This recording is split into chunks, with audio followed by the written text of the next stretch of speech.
Simmo and Goss, season preview, and today's teams, Lions, Cats, Giants, Port, Swans and Dogs. Alrighty, and we've got our ladder predictors and info. So Simmo is a believer. We only predict the first 6 rounds and then the game takes on a different look.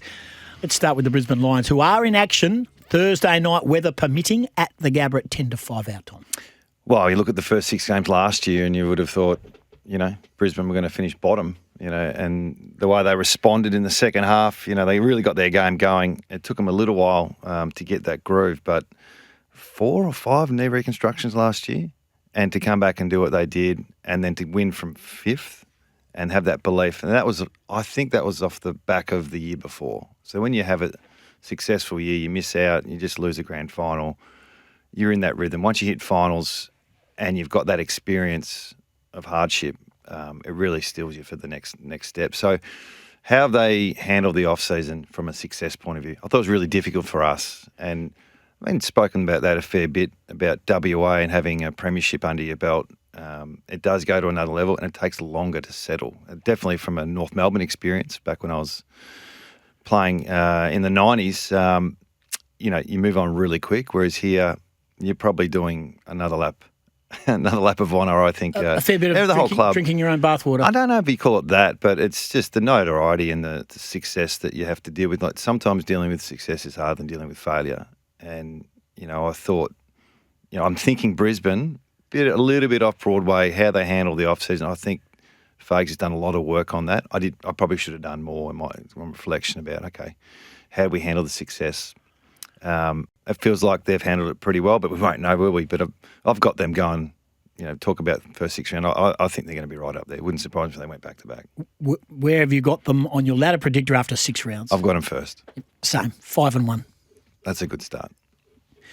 Rightio, let's take a look at the Cats, who, of course, are in action twice. Their first game is that game against Brisbane, and then they're home to Fremantle. How do you see the Cats season? Yeah, we write them off every year. Yeah, and I'm part of that. Yeah, and then you see them a few weeks ago on the weekend. They look strong. They got their game together well. Hawkins leaves, which there's a bit of a hole there, but not a massive hole. I think they started to deal with that as he transitioned out of a really stellar career. So they look quick still. They've got some good young players that are coming through, and it just would not surprise me if they had success again this year. Wow. Where do you have them? I've predictor got after them 6 rounds. 11th after 6 rounds, having said that. But we did this 3 or 4 weeks ago, and already you see like Melbourne as another one. We spoke. Yeah, about but you Melbourne keep saying it's only a scratch match. Don't take too much. Yeah, I know. All of a sudden you're going to take something out of the Geelong game, but you take nothing out of Fremantle's game. Well, you can't deny the talent that Melbourne have. And I know we're not talking about Melbourne, but when you see that crew back together, you go, hang on, they're still pretty good. And it's the same with Geelong. They've still got some quality players there that still got a bit to give. But I have got them at 11th after I've got them 6 rounds. 6th, 4 and 2. What do you got them? 11th. And do you have the wins losses? Bear with me.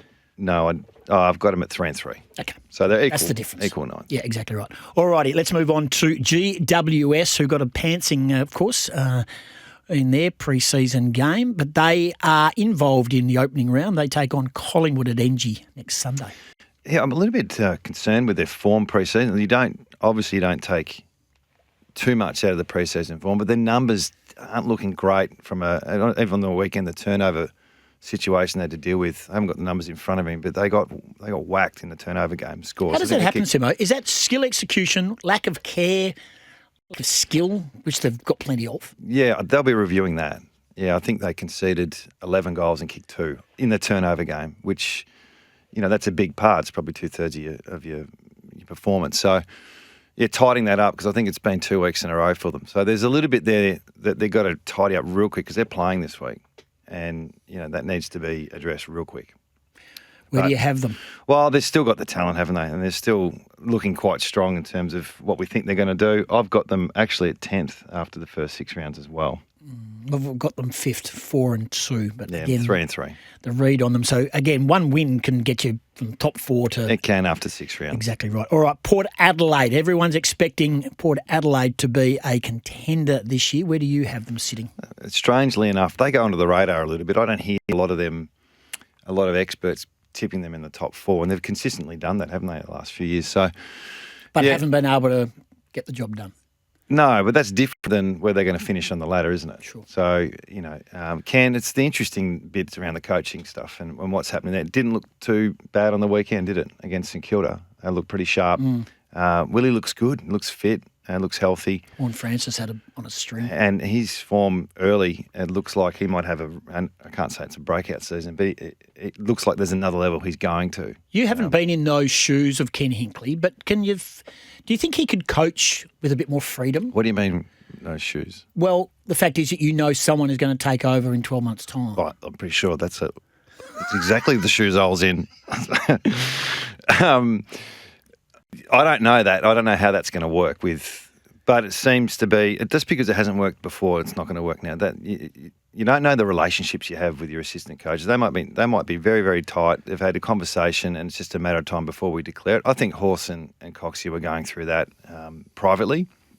The fact they've declared it and now they can deal with it, maybe it's easier to do, but the questions will come. If they don't start well, those questions will come. So how they deal with that will be interesting, and I hope it doesn't get in the way of a good season. All righty, where do you have Port Adelaide after 6 rounds on your ladder predictor? Well, we've spoken about this. I think the gather round affects the Adelaide boys, so I've got them at 6th. Yep, well, we'll flip that around. I've got them 12th. I've got them 3 and 3, so you must have them 4 and 2 or something along those lines as well. We continue our season preview. So our ladder predictor, for those who are trying to work it out, we're only doing up to the first 6 rounds because Simmo's a believer the game takes on a different view after everyone gets a feeling out period of that first couple of months. The Sydney Swans, they would be hurting big time from that grand final performance. A new coach and one of their best players, they're all good and will miss half, 3/4 of the year. Yeah, look, they've made the grand final last year and they've performed poorly, but their last 10 weeks last season, they weren't firing at all cylinders. There was some of the talent took over, and going through that myself at West Coast, 19-20, Darling had kicked 4 1/4 and then you'd win, but the numbers would suggest you shouldn't have won that game. A bit like the games on the weekend with Fremantle, and we'll talk about West Coast later.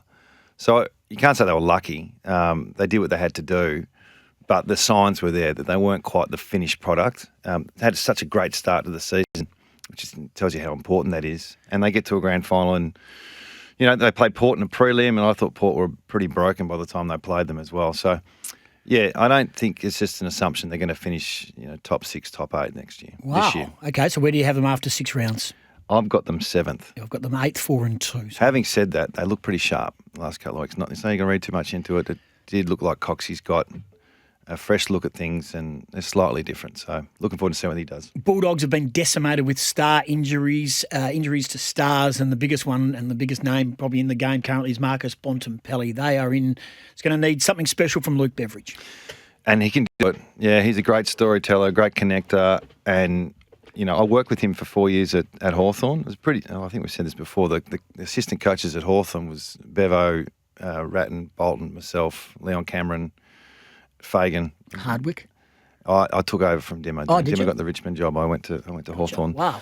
So he's had some pretty good coaches go through the stables, and I did notice then, and I'm sure he's even better at it now, is how to galvanise a group with backs against the wall, and that's his strength. So I'm anticipating he's going to come out all guns blazing, regardless of the personnel. Where do you have them after 6 rounds then? Well, we did this 3 weeks ago. Correct. So I had him at 8th, but there's only so much you can do if you don't have the talent. They're just going to hang in there, do you think, till they get some of their troops back? Yeah, they can be 3 and 3 in the first 6 weeks. That's what I've got them, 3 and 3. If they can do that and get some players back, they might be okay. Our ladder predictor from our first 6 rounds, 1 through to 18. So starting from the bottom, we'll go 18 through to 1. Well, let's go through the bottom 6 first, eh? Yep. So I've got Richmond. This is last. Yep. We're going up the ladder. The ladder. I've got Richmond, St Kilda, West Coast, Essendon, Collingwood and Carlton. Okay, well, I've got Richmond, West Coast, St Kilda, North, Hawthorn, Western Bulldogs. Okay. And then the next 6 from 12th to 7th, I've got North at 12th, Geelong, the Giants, Fremantle 9th, dangerous spot to be, the Doggies and Sydney. Port Adelaide, Gold Coast, GWS, Essendon just out of the 8 for now, and then in the 8th and 7th spots, Sydney and Melbourne. And the final 6, this is up to round 6, by the way. I've got Port, Melbourne, Hawthorn, Suns, the Crows, and on top I've got Brisbane. We have got 4 different in our top 6. I've got Geelong at 6th, Fremantle, Collingwood, Adelaide, Carlton and Brisbane. We'll put those up on our socials. We'll get some news away. Mark Duffield will preview. David King will join us. And between the lines, what the coaches said and what Simmo thinks they're trying to say.